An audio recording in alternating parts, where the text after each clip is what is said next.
computer science instead of the Prescott dynasty? To them, it was unthinkable heresy. The price they demanded was absolute, immediate exile, stripped of my name, support, and inheritance. My father's icy ultimatum hung heavy in the air. My reply, a single quiet word that froze them. All right. Then, turning my back on billions, I walked deliberately into the downpour, embracing an unknown future fueled solely by defiance. That night, their rigid world attempted to shatter mine completely. "You are a disappointment, Selena," my father, Arthur Prescott, declared, his voice sharp enough to cut through the drumming downpour outside. My mother, Eleanor, stood beside him, her expression a familiar mask of stern disapproval, my older brother William mirroring her judgmental stance nearby. Their collective fury stemmed purely from my refusal to attend the business school they had chosen, the one meant to groom me for inheriting Prescott Holdings. I wanted computer science. "If you walk away now," my father's voice turned chillingly cold, "do not ever come back. You will receive nothing from us. No support, no inheritance, nothing." I adjusted the strap on my hastily packed, rapidly soaking duffel bag, met his icy gaze directly, and uttered a single, quiet word that seemed to stun them into silence. "All right." Then, I'd turn my back on the imposing mansion, on the life I had always known, and walked determinedly into the relentless rain, their final, bitter pronouncements of my inevitable failure echoing uselessly behind me. The first few months were precisely as brutal as my parents, Arthur and Eleanor, had likely hoped, perhaps even more so. Stripped of every familiar comfort and privilege, I landed squarely at the bottom, crashing on my best friend Chloe's worn-out sofa in her tiny city apartment, miles away from the Prescott estate's cold grandeur. Survival demanded relentless, exhausting work. By day, I endured mind-numbing shifts folding clothes at a downtown retail store, the harsh fluorescent lights buzzing overhead like angry insects. By night, I served endless cups of coffee at a bustling, noisy cafe, the persistent smell of burnt espresso clinging to my clothes long after my shift finally ended. Sleep became a scarce, almost forgotten luxury. Every spare moment, every precious ounce of remaining energy was fiercely funneled into a singular, driving obsession: learning computer science. My old, battered laptop became my sanctuary and my weapon, often balanced precariously on stacks of borrowed textbooks. While the Prescotts attended glittering charity galas and meticulously maintained their polished public image, I sat hunched over complex lines of code, fueled by stale, cheap coffee and an almost desperate determination, the dim glow of the screen reflecting in my perpetually tired eyes. Chloe often found me like that near sunrise, shaking her head in disbelief, but always offering quiet support. It was a grueling existence, a constant, draining struggle against physical exhaustion and gnawing self-doubt. Yet within that profound hardship, an unyielding resolve began to forge itself, growing stronger and sharper with each difficult passing day. I truly had nothing left to lose, and absolutely everything to prove, primarily to myself. After nearly 6 months of that relentless grind, sleeping maybe 4 hours a night, and subsisting primarily on ramen and sheer willpower, the first genuine glimmer of light appeared. During countless stolen moments between shifts and study sessions, I had been pouring my burgeoning coding knowledge into developing a simple yet practical application. It was designed to help users optimize their daily schedules, intelligently juggling tasks and appointments based on priority and estimated duration, something born directly from my own desperate need to manage time effectively. It was basic. The user interface was admittedly clunky, but the underlying logic worked surprisingly well. I submitted it, almost on a whim, to a local hackathon competition sponsored by several city tech firms. To my utter astonishment, my little scheduling app, rough edges and all, managed to catch the eye of the judges, not for its polish, but for its potential and the clean efficiency of its core code. A few days later, an email arrived that made my heart pound against my ribs, an offer from a small, innovative tech startup headquartered downtown. They were offering me a position as a paid software engineering intern. The modest salary they proposed felt like a fortune compared to my current earnings, but infinitely more valuable was the opportunity itself. It was validation. It was a tangible foothold onto the first rung of the ladder I was so determined to climb. It was the chance I had been fighting tooth and nail for.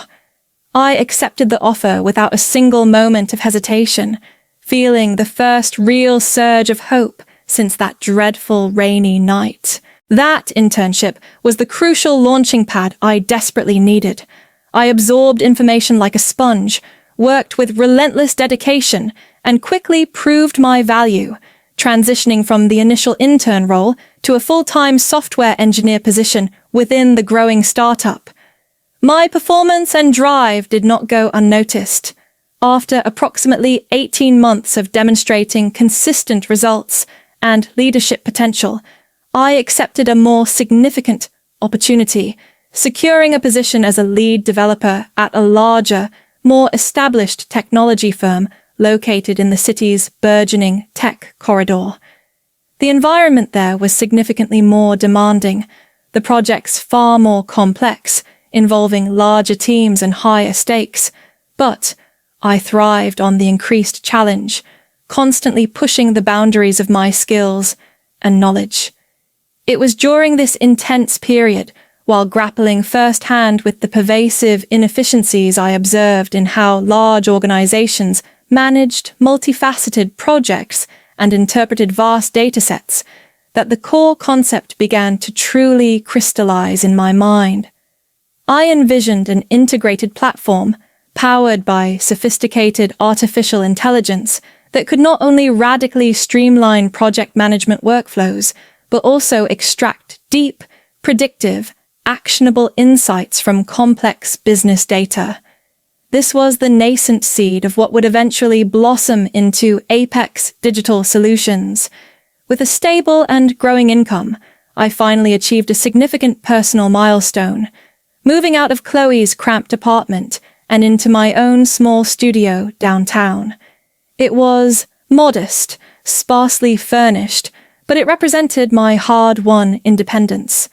Every waking moment outside of my demanding day job was now passionately dedicated to architecting and coding this ambitious new platform, my personal passion project that felt increasingly like my definitive purpose. The transition from a demanding side project to a fully fledged enterprise happened rapidly. Officially incorporating as Apex Digital Solutions, I poured everything I had into refining the platform, focusing intently on leveraging artificial intelligence and machine learning to provide unprecedented business insights and operational efficiencies for clients. The initial product gained traction quickly within the tech community, its innovative approach attracting significant buzz.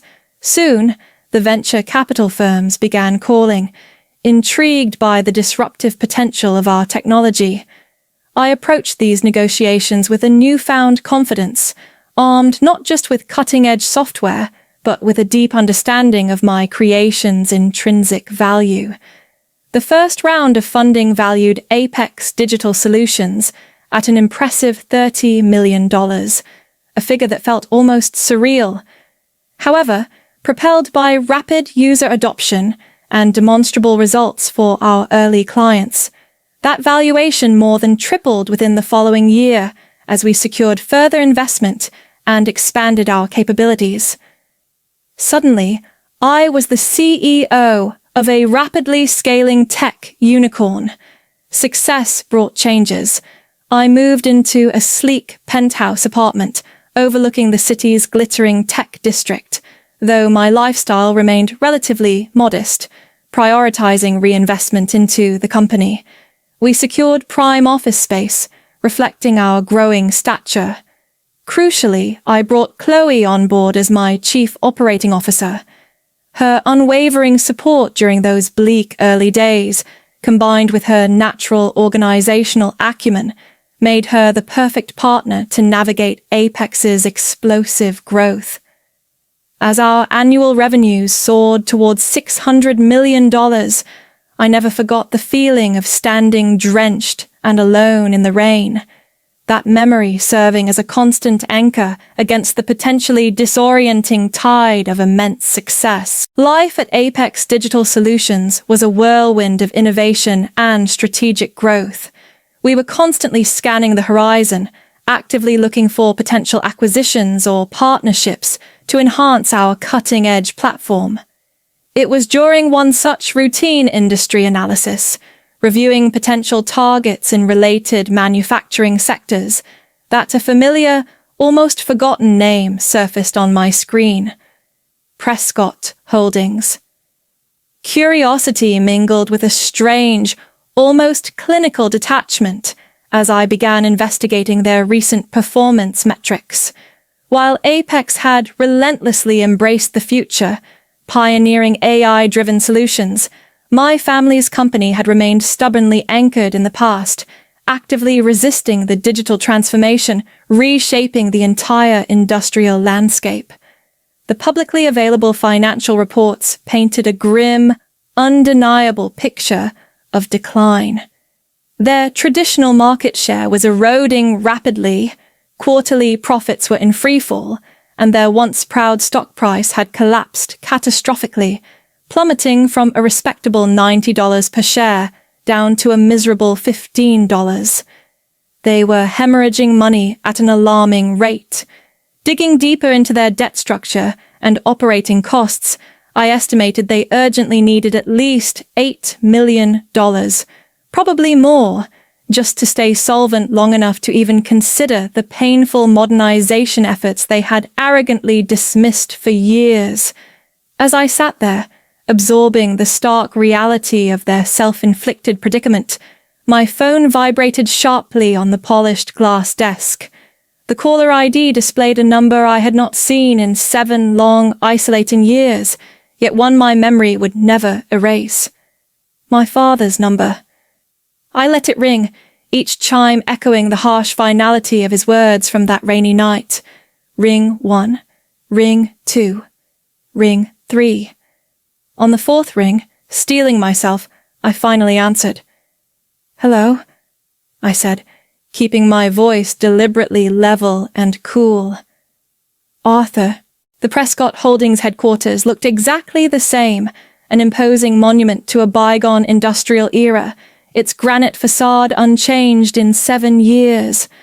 The familiar golden letters gleamed dully under the overcast sky. But I was different. As I walked through the echoing lobby, flanked by my own security detail this time, I felt a flicker of old memories. Summer afternoons observing board meetings, stifling lectures on legacy. But they held no power now. The receptionist's eyes widened slightly in recognition. "Ms. Prescott," she stammered, "your father is waiting in the main conference room." I nodded curtly, adjusting the sleeve of my impeccably tailored Italian suit, not out of nervousness, but habit. The elevator ascended silently. The conference room doors opened to reveal a scene starkly contrasting my memories. Arthur Prescott looked diminished, the weight of failure etched onto his face, his expensive suit hanging slightly loose. Eleanor sat beside him, her usual composure fractured. William stood near the window, looking pale and stressed. "Selina," Arthur began, extending a hand uncertainly before retracting it. "Thank you for coming." I took a seat opposite them, placing my sleek briefcase on the table. "Let us dispense with the pleasantries," I stated coolly. "I have seen your numbers. Your company is collapsing." William flushed angrily. "Spying on us?" "Publicly available information, William," I countered smoothly. "Your decline is hardly a secret. You need an $8 million lifeline, correct?" Arthur cleared his throat. "We propose favorable loan terms." "I am not interested in a loan," I interrupted, opening my briefcase. "I am interested in acquisition. Apex Digital Solutions will acquire Prescott Holdings for $40 million. You have 12 hours to accept." The 11:45 p.m. deadline approached under the heavy silence of the Prescott Holdings conference room. Precisely on time, the doors opened, revealing Arthur, Eleanor, and William. They looked utterly exhausted, the past 12 hours having clearly taken a significant toll. Arthur clutched the familiar leather case containing his prized pens. "The board has approved the acquisition," he stated, his voice raspy, devoid of its usual authority. "Unanimously." I turned slowly from the window overlooking the city lights. "I expected nothing less," I replied evenly. As they took their seats, looking defeated, Arthur finally spoke the words I hadn't anticipated. "You were always too much like him," he admitted quietly, his gaze distant. "Like your grandfather." He opened the pen case. "Harold Prescott built this company through sheer will, vision, and relentless risk-taking. He terrified the board, his own partners. He terrified me. When you started talking about changing everything, about technology, I saw him in you. I was afraid." Understanding washed over me. I was not rejected for being inadequate, but for potentially being too disruptive, too much like the visionary founder he could never emulate. Eleanor nodded sadly. William remained silent, his earlier anger replaced by weary resignation. Arthur carefully removed the heavy gold pen bearing the Prescott Holdings logo, the very one used to sign away my college fund 7 years prior. He placed it deliberately on the contract. "Before I sign," he hesitated, looking directly at me, "I need you to know, I am sorry, Selena, for everything."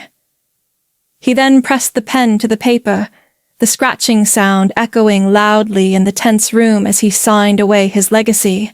With the signed contract securely in my briefcase, I walked out of the Prescott Holdings building, leaving Arthur, Eleanor, and William amidst the remnants of their former empire. The night air felt cool and clean against my face, washing away the residual tension of the boardroom. As the elevator descended, my reflection shimmered briefly in the polished steel doors, no longer the desperate, rain-soaked teenager dismissed 7 years ago, but the composed CEO who now owned this very building. The irony was potent, yet strangely devoid of triumph. This victory was not about proving them wrong, though inevitably it had. It was about proving myself right, about validating the difficult path I had chosen against their fierce opposition. My success was built on relentless work, calculated risks, and an unwavering belief in my vision, not on the ashes of their failure. Looking up at the imposing structure that was now mine to transform, I knew the hardest work was just beginning. Integrating Prescott's traditional manufacturing operations with Apex's agile, AI-driven culture would be a monumental undertaking. Modernizing decades of neglect required significant investment and strategic overhaul. And then there was the fragile, complex task of rebuilding bridges with my family, navigating a future where business and bloodlines were inextricably intertwined under entirely new terms. The challenges were immense, multifaceted, but as I stepped into the waiting car where Chloe greeted me with a knowing smile, I felt not apprehension, but a quiet, steady sense of readiness. The future was unwritten, but I held the pen. My journey, from that rain-soaked night of rejection to sitting at the head of the table that once symbolized my exclusion, taught me profound lessons that resonate far beyond the world of business and technology. It underscored that genuine passion cannot be extinguished by external disapproval. It is an internal fire that, when nurtured, can illuminate even the darkest paths. The immense hardships I faced were not just obstacles, they were crucibles that forged resilience, proving that failure is not an endpoint, but rather invaluable data for future success. Perhaps most critically, my story serves as a stark reminder that clinging rigidly to the past, fearing change and innovation, is a sure path to obsolescence in our rapidly evolving world. True strength, I discovered, also lies in the capacity for forgiveness, not necessarily forgetting the past, but releasing its power over your present and future. Success is not merely measured in dollars or acquisitions, but in the unwavering pursuit of your own vision and the courage to redefine legacy on your own terms. Even family can be rebuilt, not on obligation, but on mutual respect and a shared willingness to embrace growth. So, I ask you, what is your passion? What challenges are you facing? Do not let fear or doubt silence your ambition. Share your own stories of perseverance below, and let us inspire each other. Go chase your dreams relentlessly. Follow us for more stories of transformation and innovation.